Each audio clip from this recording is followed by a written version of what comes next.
And then the next thing we heard, pop, pop, pop, pop, pop. Uniformed patrol responded and saw 2 officers, and they advised our officers that they had been shot. We knew there were multiple family members, and we know that at least 6 to 8 people are unaccounted for, meaning we haven't had any contact with them.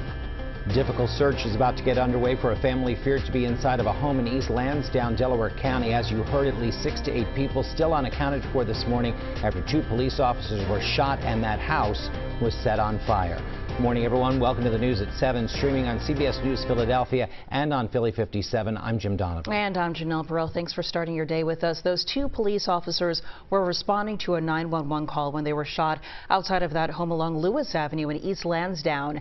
Firefighters tried to control the flames that raged for hours. We have live team coverage. The ongoing investigation. Jasmine Payute has an update on the officer's condition at Penn Presbyterian. But first, CBS News Philadelphia's Waukesha Bailey is live where it all started with the latest on the search for the people who are still missing. Good morning, Waukesha. Good morning, Jim. That's right. That investigation continues on until this morning. Now, we're told that police, they are expected to be back out here this morning. And as you all mentioned, 6 to 8 people are still unaccounted for, and amongst them are children. Now, take a look at Lewis Avenue where this all went down yesterday. Now, as you can see, this area still remains blocked off, but this is also where police responded to a 911 call Wednesday afternoon, and this was the beginning of a lot of chaos and confusion. Around 3:45 Wednesday afternoon, police responded to 58. Around 3:45 Wednesday afternoon, police responded to 58 Lewis Avenue after a call of an 11-year-old was shot inside this home. When they arrived, they were met with gunfire and 2 officers were hit. Moments later, flames were seen coming out of the home and the gunfire stopped. Now, it's believed someone inside the home started the fire. Now, the DA's office says firefighters were initially kept back because the incident was an active shooter situation. So it's not known if a child was actually shot or if the call was to lure officers into the home. I saw the SWAT team. They were parked up on my lawn. They packed into the back of the SWAT vehicle. I think they were attempting to use the SWAT vehicle as shield, but the fire just got to be, it was out of control. There was no way for them to really go into the building and be safe. At least 6 to 8 people are unaccounted for, meaning we haven't had any contact with them. Some are children, some are older, young adults. And our fear, of course, is that they were inside the house. Begin what might be gruesome process of trying to find out who was in the house and what happened, to the best of our ability.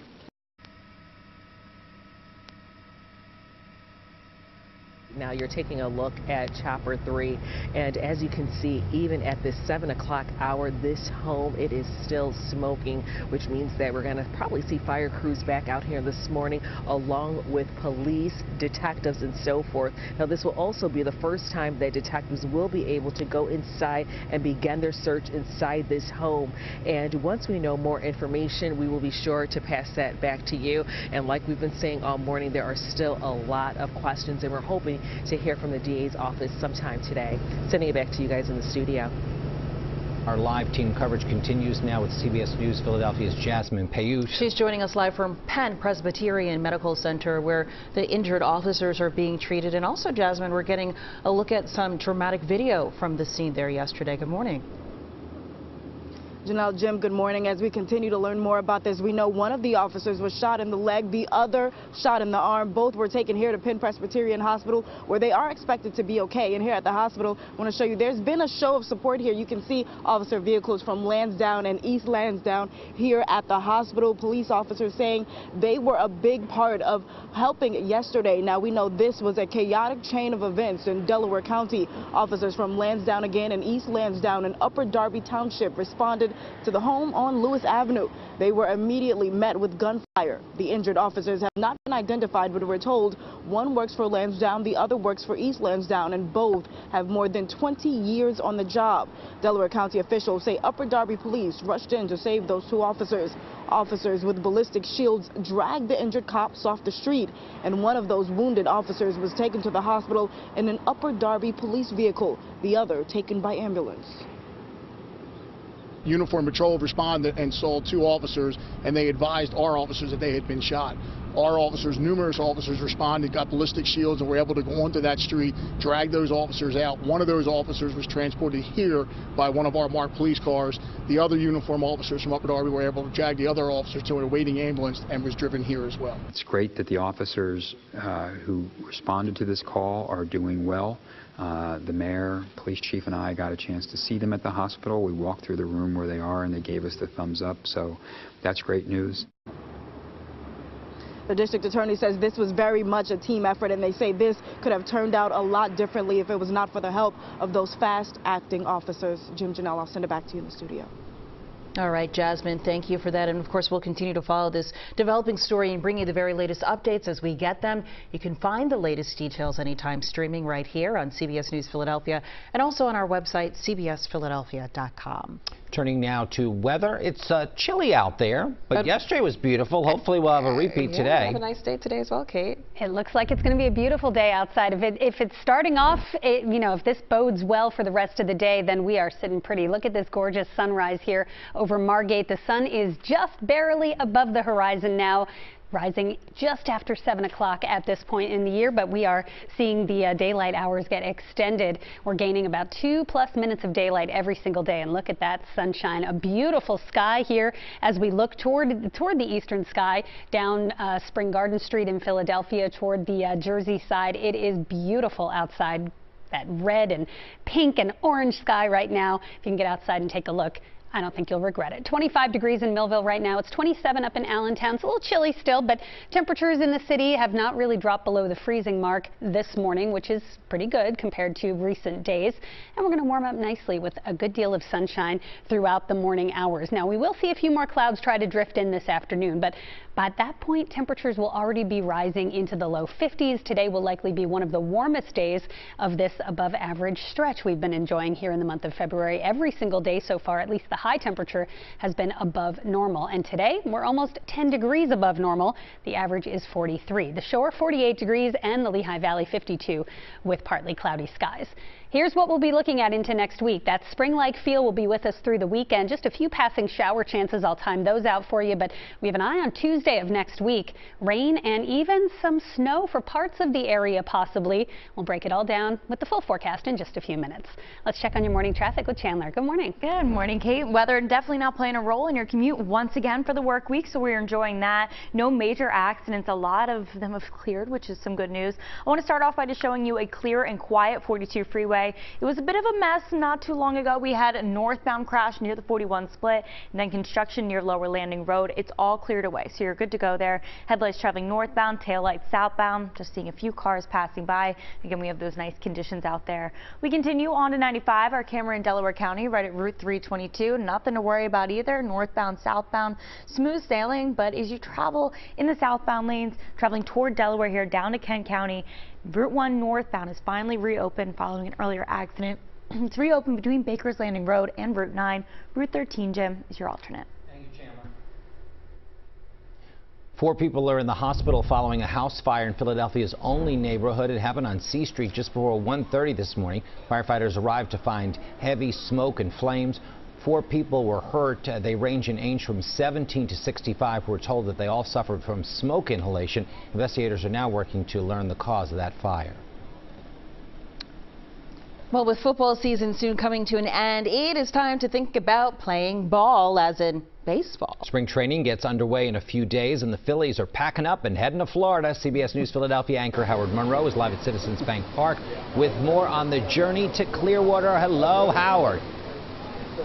Hello, Jim and Janelle. You know, Jim, it was what, 4 months ago that we were in this exact stadium here for the end of the NLCS, and guess what? Now a whole new season is about to start in just a few days from now.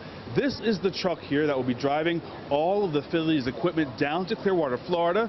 We have some video from earlier on this morning when they were arriving, and guess what? No one but the Fanatic himself was here to greet and guide this truck down here to the belly of the bank that we have down here. Now, we're talking about a lot of equipment that they have in their clubhouse. Everything has to go. on their way down to Clearwater, Florida. The guy responsible for loading up the equipment, his name is Dan O'Rourke. He's been with the team for 14 seasons. He says he's got loading the trucks and moving them 1,000 miles to Florida down to assignments.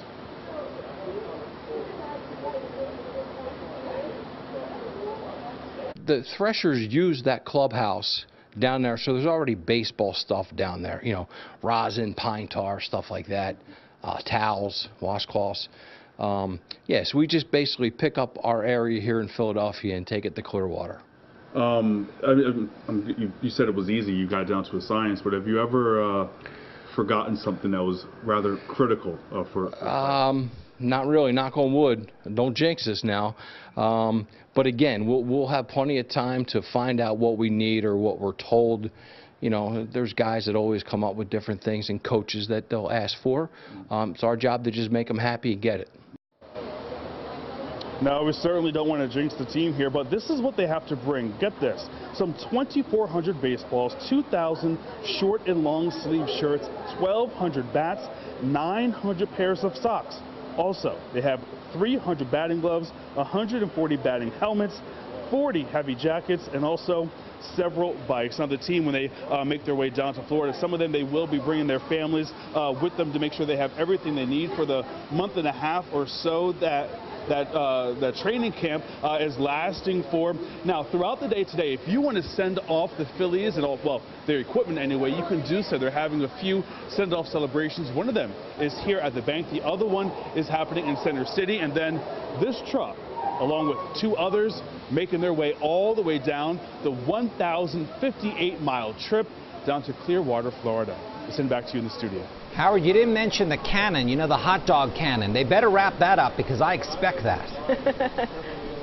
You know, they do have a hot dog cannon. You know, Dan O'Rourke, who we spoke with, he said that that's one of the things that they have to bring down there because that's what everyone wants is the, you know, a hot dog if you go to a baseball game. Exactly. Right? All right, just trying to make sure we're double checking. Thank you, Sigh Howard. of relief now. All right, thank you. Coming up, and the airline is trying to become a major player at PHL. We're going to tell you about the 10 new routes taking off from Philly and how Frontier plans to fill all the seats. And we'll also have this. Taking the game from the field to your TV. I'm Jared Hill in Las Vegas with a look behind the scenes at the brand new ways CBS Sports is capturing all the action of Super Bowl 58.